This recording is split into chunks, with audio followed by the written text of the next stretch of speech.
ಕೆಲವರು ಹೇಳ್ತಾರೆ ಅನಂತ್ ಕುಮಾರ್ ವಿವಾದದ ಮಾತುಗಳನ್ನು ಹೇಳ್ತಾರೆ ಅಂತ. ನಾನು ಹೇಳಿದ್ರೇನೇ ವಿವಾದ ಆಗತ್ತೆ. ಅದು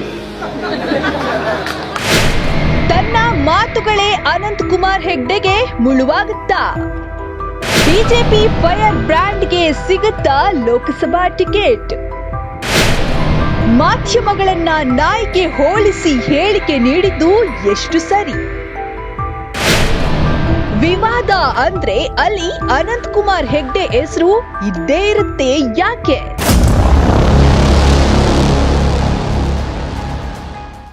ಎಸ್, ಇನ್ನೇನು ಕೆಲವೇ ದಿನಗಳಲ್ಲಿ ಲೋಕಸಭಾ ಎಲೆಕ್ಷನ್ ಹತ್ತಿರವಾಗ್ತಾ ಇದೆ. ದಿನದಿಂದ ದಿನಕ್ಕೆ ಚುನಾವಣಾ ಕಾವು ಜೋರಾಗ್ತಾ ಇದೆ. ಹೀಗಾಗಿ ಸಂಸದರು ಎಚ್ಚೆತ್ತುಕೊಳ್ತಾ ಇರೋದು ನಾವು ನೋಡ್ತಾ ಇದ್ದೇವೆ. ಕಾಂಗ್ರೆಸ್, ಬಿಜೆಪಿ ಹೀಗೆ ಪಕ್ಷಗಳು ತಮ್ಮ ತಮ್ಮ ರೀತಿಯಲ್ಲಿ ಗೊಂದಲಗಳಲ್ಲಿ ಮುಳುಗಿದ್ದಾವೆ. ಇನ್ನು ಉತ್ತರ ಕನ್ನಡ ಲೋಕಸಭಾ ಕ್ಷೇತ್ರದಲ್ಲಿ ಕೂಡ ಚುನಾವಣಾ ಬಿಸಿ ಏರ್ಬಿಟ್ಟಿದೆ. ಇಲ್ಲಿ ಸದಾ ವಿವಾದಗಳಿಂದಲೇ ಜನರ ಕೆಂಗಣ್ಣಿಗೆ ಗುರಿಯಾಗಿರುವ ಅನಂತ್ ಕುಮಾರ್ ಹೆಗ್ಡೆ ಅವರಿಗೆ ಟಿಕೆಟ್ ನೀಡಲಾಗುತ್ತೋ ಏನೋ ಎಂಬ ಗೊಂದಲ ಇದೆ. ಈ ಹಿಂದೆ ಇವರು ಸಿಎಂ ಸಿದ್ದರಾಮಯ್ಯ ಅವರಿಗೆ ಏಕವಚನದಲ್ಲಿ ಮಾತನಾಡಿದ್ರು. ರಾಮ ಜನ್ಮಭೂಮಿ ಇನ್ವಿಟೇಷನ್ ರಾಮ ಜನ್ಮಭೂಮಿ ಇನ್ವಿಟೇಷನ್ ನಮಗ್ ಬಂದಿಲ್ಲ, ಆಮೇಲೆ ಬಂದ್ರು ನಾನು ಹೋಗುದಿಲ್ಲ ಅಂತಂದ್ರು. ನೀನ್ ಬರ್ಲಿ ಬಿಡು, ರಾಮ ಜನ್ಮಭೂಮಿಯನ್ನು ನಿಲ್ಲುವುದಿಲ್ಲ ಮಗನೇ. ಇವತ್ತು ಹೇಳ್ತಾರೆ ಹೋಗ್ತೀನಿ, ಅವತ್ತು ಹೋಗುದಿಲ್ಲ, ಆಮೇಲೆ ಹೋಗ್ತೀನಿ ನಾನು. ಅದಲ್ಲದೆ ಅನಂತ್ ಕುಮಾರ್ ಹೆಗ್ಡೆ ಮುಸ್ಲಿಂ ಹಾಗೂ ಇಸ್ಲಾಂ ವಿರುದ್ಧ ಸದಾ ಕಿರಿಕಾಡ್ತಲೇ ಬಂದಿದ್ದಾರೆ. ಬಿಜೆಪಿ ಹಾಗೂ ಸಂಘ ಪರಿವಾರ ಇದ್ದಲ್ಲಿ ಜಗತ್ತಿಗೆ ನೆಮ್ಮದಿ, ನಾವು ಇಲ್ಲದೆ ಹೋದಲ್ಲಿ ಜಗತ್ತಿನಲ್ಲಿ ನೆಮ್ಮದಿ ಇಲ್ಲ.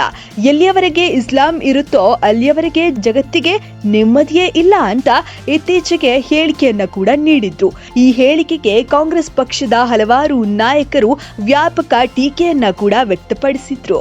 ಇನ್ನು ಭಟ್ಕಳದಲ್ಲಿ ಅನುಮತಿ ಪಡೆಯದೆ ಸಾವರ್ಕರ್ ನಾಮಫಲಕವನ್ನ ಹಾಕಿ ಹನುಮ ಧ್ವಜವನ್ನ ಹಾರಿಸಿದ್ದ ಪ್ರಕರಣದಲ್ಲಿ ಅನಂತ್ ಕುಮಾರ್ ಹೆಗ್ಡೆ ವಿರುದ್ಧ ಎಫ್ಐಆರ್ ಕೂಡ ದಾಖಲಾಗಿತ್ತು. ಯಾರಿಗೆ ಸಹಿಸಲಿಕ್ಕೆ ಸಾಧ್ಯ ಇಲ್ಲ, ಯಾರಿಗೆ ಈ ವಿಚಾರವನ್ನ ಅರಗಿಸ್ಕೊಳ್ಳಿಕ್ಕಾಗೋದಿಲ್ಲ, ಅಂಥ ಎಡಬಿಡಂಗಿಗಳಿಗೆ ನನ್ನ ಮಾತು ವಿವಾದ ಅಂತಾನೆ ಅನ್ಸತ್ತೆ. ದೇಶ ಧರ್ಮದ ವಿಚಾರವನ್ನ ದೂರ ಇಡ್ತಕ್ಕಂಥ ಆ ಎಡಚರಿಗೆ ನನ್ನ ಮಾತು ವಿವಾದ ಅಂತಾನೆ ಅನ್ಸತ್ತೆ. ನನಗೂ ಖುಷಿ ಆಗುತ್ತೆ. ಅನಂತ್ ಕುಮಾರ್ ಹೆಗ್ಡೆ ರಾಷ್ಟ್ರಪಿತ ಮಹಾತ್ಮ ಗಾಂಧಿ ವಿರುದ್ಧವೂ ಕೂಡ ವಿವಾದಾತ್ಮಕ ಹೇಳಿಕೆಯನ್ನ ಕೂಡ ನೀಡಿದ್ರು.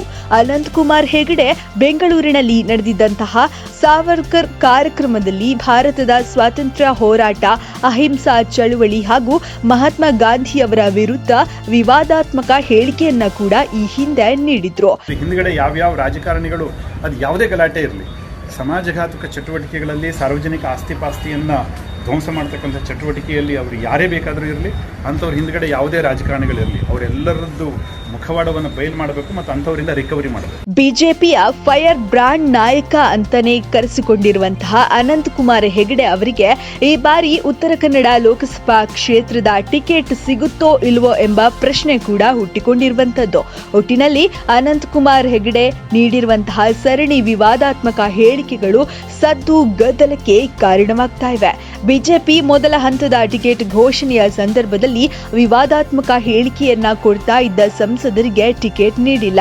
ಇದೇ ರೀತಿ ಅನಂತ್ ಕುಮಾರ್ ಹೆಗ್ಡೆ ಅವರ ಹೇಳಿಕೆಗಳೇ ಅವರಿಗೆ ಕುತ್ತಾಗುತ್ತೋ ನಮಗೊಂದು ಪ್ರಶ್ನೆಯಾಗಿಯೇ ಉಳಿದಿರುವಂತದ್ದು. ಲೋಕಸಭಾ ಎಲೆಕ್ಷನ್ ಹತ್ರ ಬರ್ತಾ ಇದೆ. ಸೊ ಯಾರಿಗೆ ಟಿಕೆಟ್ ಸಿಗುತ್ತೆ ಅನ್ನೋದನ್ನ ನಿಮ್ಗೆ ಈ ಬಗ್ಗೆ ಏನನ್ಸುತ್ತೆ ನಮ್ಗೆ ನೀವು ಕಮೆಂಟ್ ಮೂಲಕ ತಿಳಿಸಬಹುದು.